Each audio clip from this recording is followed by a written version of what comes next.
radical function is a function that involves a radical with a variable in the radicand.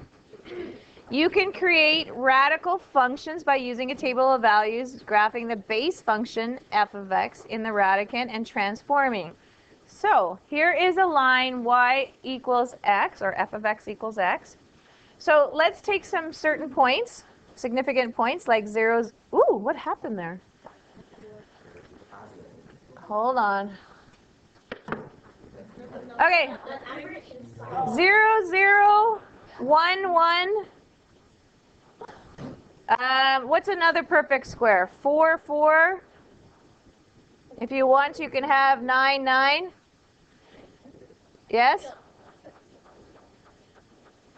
Okay, so we're going to put those in there. 0, 0, 1, 1, 4, 4, and 9, 9. And I'll leave a space for something between. Okay, so does everybody see what I did? I just found some points on the graph. And so what I'm going to do is, does everybody see your y is your fancy name for your function f of x? So what this new y is saying, it's saying take whatever your y values are and square root it. So what's the square root of 0? 0. So what's that called when I do a transformation and it stays in the same spot? Invariant points. If I square root 1, what happens? It stays as 1. That's an invariant point. So you might think, oh, does that mean it goes straight on that line there? What do you think? Well, let's take a point. Let's take, say, a quarter, because I know what a quarter. What happens if I take a quarter and square root it? I get a half. So let's find where a quarter was. Say a quarter was, well, a quarter is halfway between. So now it's going to be a half. Do you see where it's going to be? It's going to be above. Okay? 4 becomes 2. So 4 comes to a height of 2. And 9 becomes a height of 3. So what is it going to look like? Doesn't that look like a square root function? That should look like a square root function. Think about that for a second. If f of x was x, didn't I just graph the square root of x? Yes?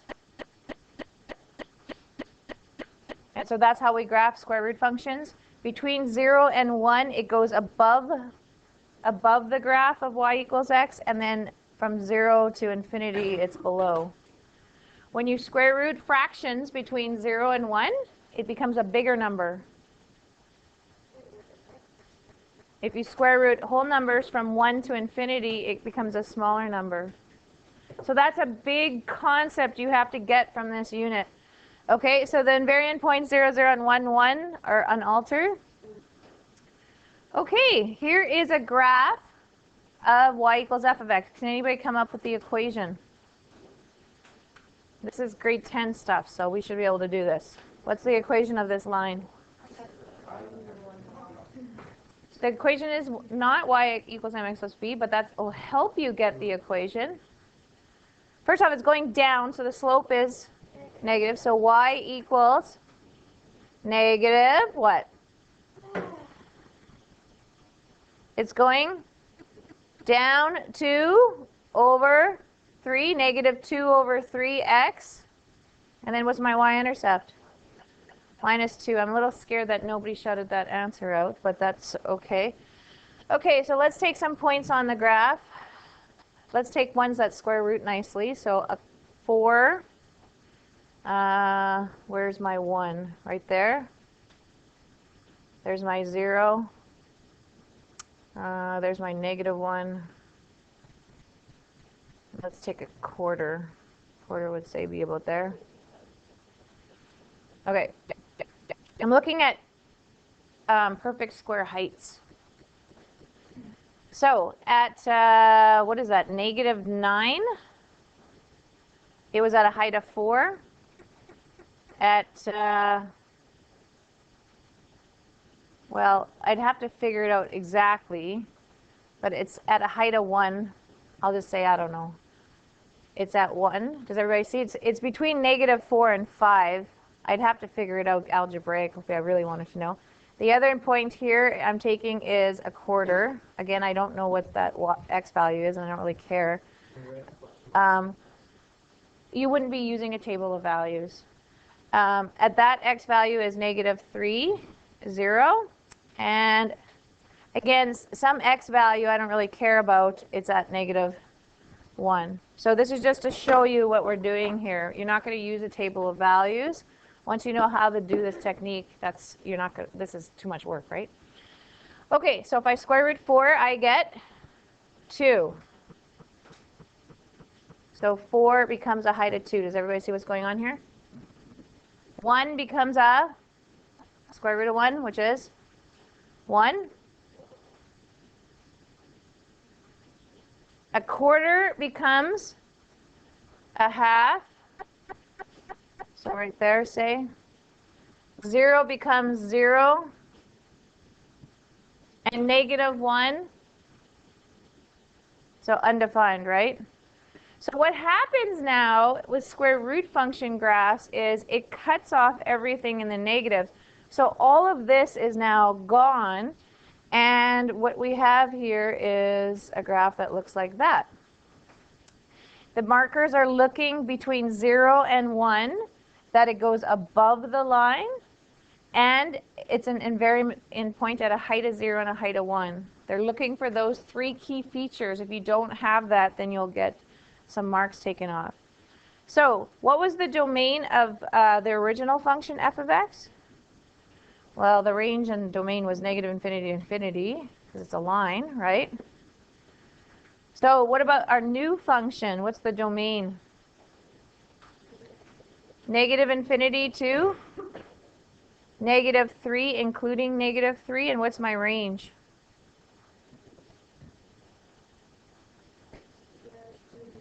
Yeah, 0 to infinity. So you'll recognize this from the 2.1 lesson, that the domain and range are very specific based on you can't square root negative numbers, right? So that cuts off part of the graph there. All right. Is there any invariant points? If so, where? So that was, oh shoot, we don't know. Yeah, it was at -3, 0. -3, 0. And now this is the case where we actually have to figure this out now if they're asking for it. So if the height is 1, well, how do I figure that out, people? If I know the y value is 1 and this is my equation, how do I figure it out? Plug it in. So 1 equals -2/3 x minus 2. Add 2 to get it over to the other side. I get 3 equals -2/3 x. Cross multiply, what do I get x equal to? -9/2. That's -4.5. It looked like it was going to be -4.5. So -9/2. And -9/2, 1. Okay, explain how the domain of f of x affects the... Explain how the range of f of x affects the domain of the square root of the function. So let's look back here. It's saying explain how the range of this affects the domain of the square root function. Well, look at the range. It now became this, right? So what happened? All the negative y values are no longer, right? So how are we going to write that? The range of f of x, anything that's negative, is no longer in the domain. Do you see what I'm saying? I'll show you again. There's no x values here. Do you see that? It's because the range that's negative is gone because you can't square root it. So that affects the domain. It also affects the range, obviously, too. But where the range is negative, that'll cut off the domain in the square root function. So where f of x is less than 0, cuts the domain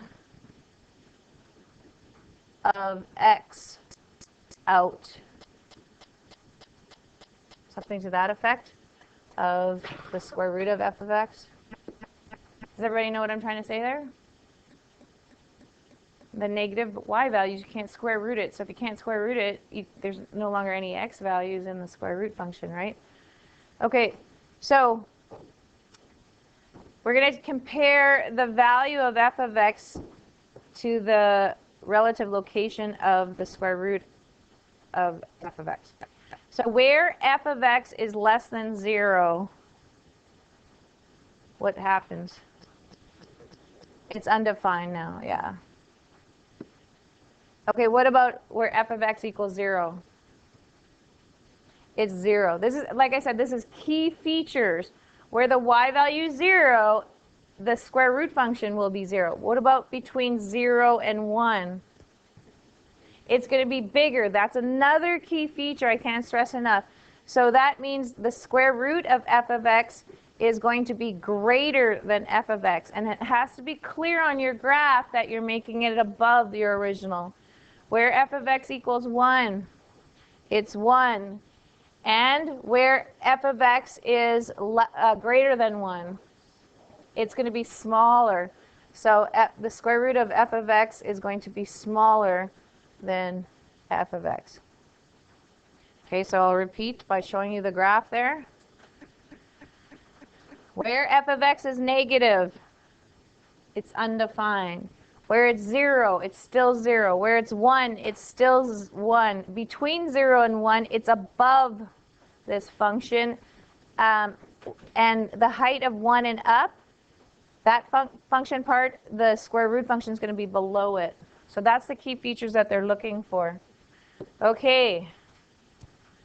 So for each of the following, compare the domain and ranges of each pair. So what are the x-intercepts of y equals x minus 6?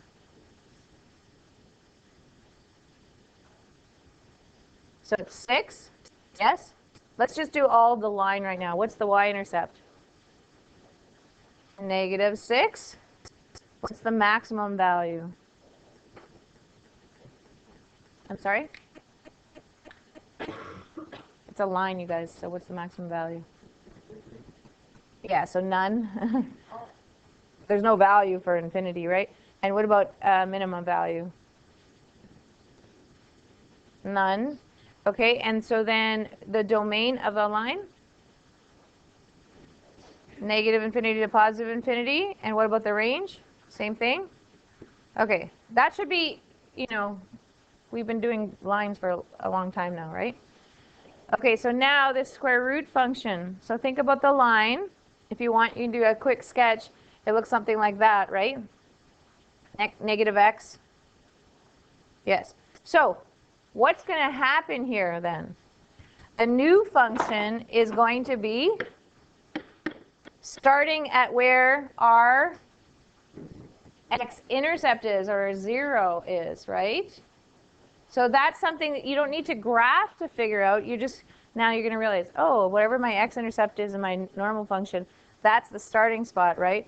And then my 1's the same, and it's going to go like that, right? So what's my x-intercept? It's going to be the same thing, 6. What's my y-intercept? None. It's not undefined, it's none. You don't have any. What's my maximum value? None. What's my minimum value? 0. Does that make sense to you? It's going to be 0 because you can't have the negatives.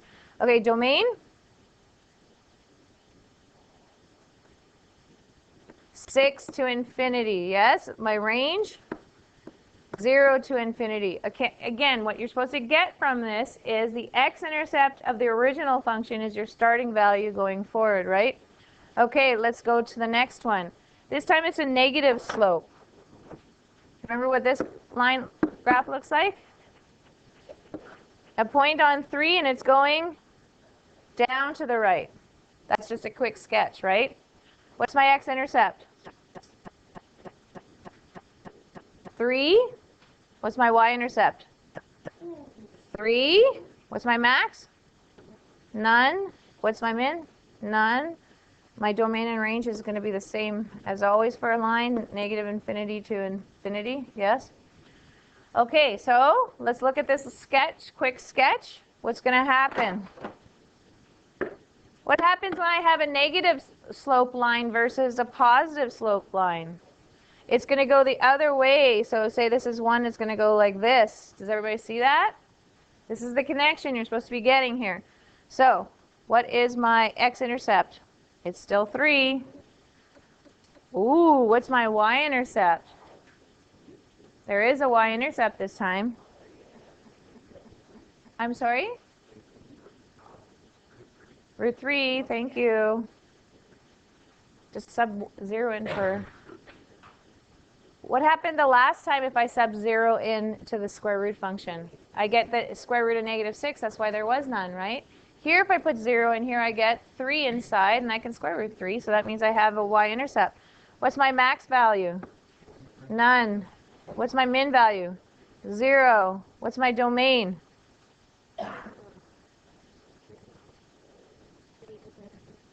Negative infinity to my x-intercept, right? 3. What's my range? Always and never the same, except that this time it's going the other way, right? So, negative infinity to 0. Sorry, I said that wrong, didn't I? It should be 0 to infinity. It's always the same. Okay. Ooh, what is this now, people? Parabola.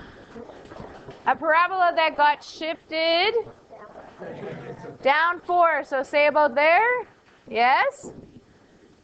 Again, this is just a quick sketch. It's not like this would be on your scrap paper or whatever, not part of your stuff. Okay, what's the x-intercepts of x squared minus y equals x squared minus 4? Plus or minus 2. What's my y-intercept? What's my y-intercept? Negative 4. What's my max? None. What's my min? Negative 4. Oh, okay. What's my domain? Always and never. Negative infinity to positive infinity. What's my range? Very good. Okay, so what's going to happen here? This is actually kind of interesting, right? So this is how you graph these things. This is why you no longer need a table of values, right? Because you just use the 3 key features. 0 stays as 0, yes? 1 stays as 1, yes? Between 0 and 1 is above. And then this goes like this. That's what it looks like now. Everybody see? So what's my x-intercept? It's still 2 and negative 2. What's my y-intercept? Well, you can't have a y-intercept. Look, put 0 in there, you get square root of negative 4. So none. What's my maximum value? None. What's my minimum value? 0. What's my domain? Ooh. So negative infinity to, not 0. Negative 2, including that, union. Then there's a big gap there of nothing, right? Then it starts again at 2 and goes to infinity. What about my range? 0 to infinity, very good. What do you think about that graph? Pretty cool looking, hey? Next one here. Do you remember what this one looks like? What does it look like? The parabola that got shifted up. Yes? X-intercepts. None. Y-intercept. Max. None. Minimum. 4. Domain. Negative infinity to positive infinity. What's my range? 4 to infinity. Okay, what's going to happen here now? This is really cool. Really cool. You don't have 1. You don't have 0. So get some key points here. We do have this point right here. What's this point? 4. What is 4 when you square root it? It's now going to be 2. What's another point that we might have?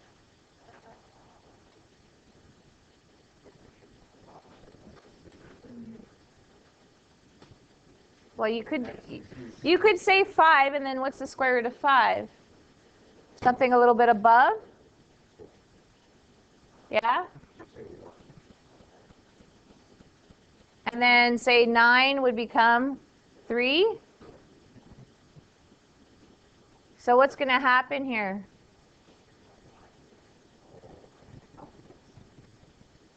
What kind of graph is this going to look like? It's going to be like a bird.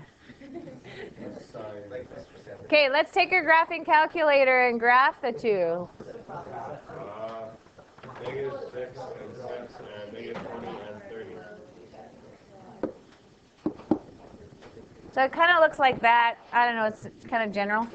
Okay, so what's my x-intercepts? It's still none. My y-intercept now is 2. That's kind of nice. My max, none. And my min, 2. My domain, all reals. Now, does that make sense that it would have all reals? There was no negative y, so that didn't limit my domain at all. Does that make sense to you? Okay. The range.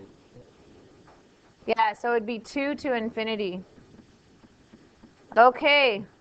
I'm going to give you a second to see if you can graph. I would highly recommend using pencil. Try example 7A and B.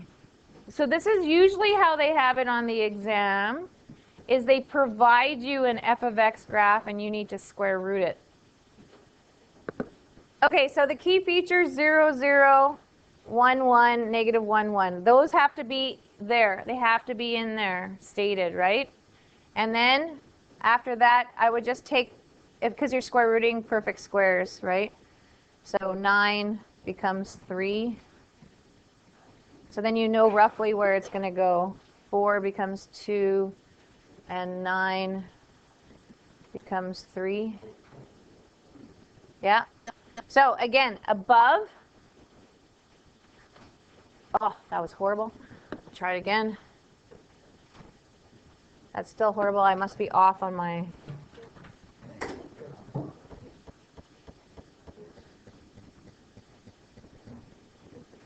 Okay, did yours look like that? I can see why you think that's a bird. Yeah? Okay, did you have a chance to do B yet?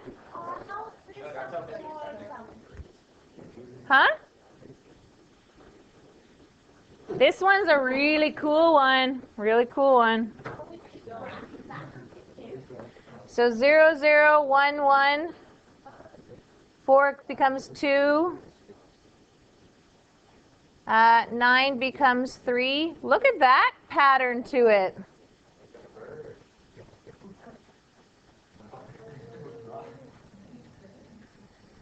So guess what? If you draw a line to here, what do you get? It is. It is. The whole way it's above when you draw the straight line. I didn't draw a straight line. Maybe I should use a ruler here. Okay, so in grade 11, you learned what's the absolute value of x squared equal to? Sorry.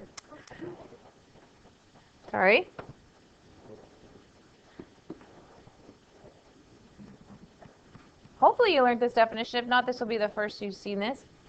It's equal to the absolute value of x.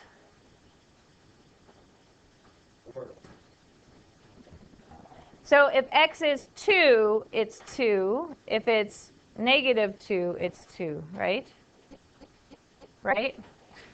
And then hopefully you learned in grade 11 what the definition of this is, because this helps you in calculus next year. That's equal to two different things. it's equal to positive x when x is greater than or equal to 0, and negative x when x is less than 0.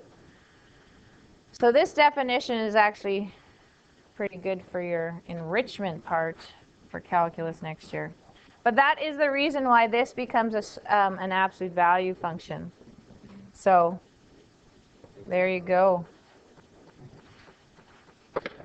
Try the next 3 examples. Do you want me to do it with you? Oh, really? Zeros stay as zeros. Zeros stays as zeros. What else stays? 1. You got to find that height. The scale is not going up by 1s. The scale is going up by 2s. 1 is right here. Be careful. Don't get tricked by that. Does everybody see? There's my zeros and 1s. Height of 4 becomes height of 2. Does everybody see? Height of 4 becomes height of 2. Height of 9 becomes height of 3. Height of 9 becomes height of 3. So, again, between 0 and 1, it has to go above. So, and there you go. Looks nice and goofy like that.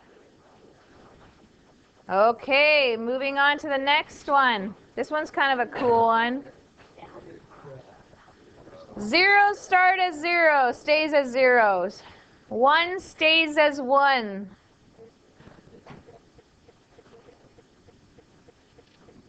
What's this height where the parabola's at max? 9, so what does that become? 3. And what does 4 become? 2. So, do you see how this works? Bada bing, bada boom. There you go. Oh, I need a little bit outside there. There you go. Looks like a little speed bump. This one does still have a max, yep. Yeah? Okay, just so you guys know, on the next one, these are end points, unlike the other ones. Let's do it in orange. I don't know if that's orange, but anyways. Okay, how do we do this? 0 stays as zeros. 1 stays as 1s. Between goes above. Yes? What does a 2 become? 1.4, say? 1.4, you have to estimate it. You know, this is a non-calculator thing. So say about 1.4. And what's going to happen here? It's going to go like, it's going to be straight, right? If it's straight, it's straight. It's not going to change the height if you're square rooting. It's still going to be constant, right? So then 4 becomes 2. What's 3? 1.7, say? So then it's going to go like that.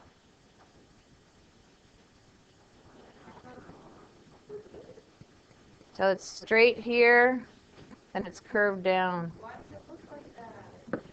Okay, so it says here the domain of the square root of f of x consists only of the values of the domain for which f of x is greater than or equal to 0.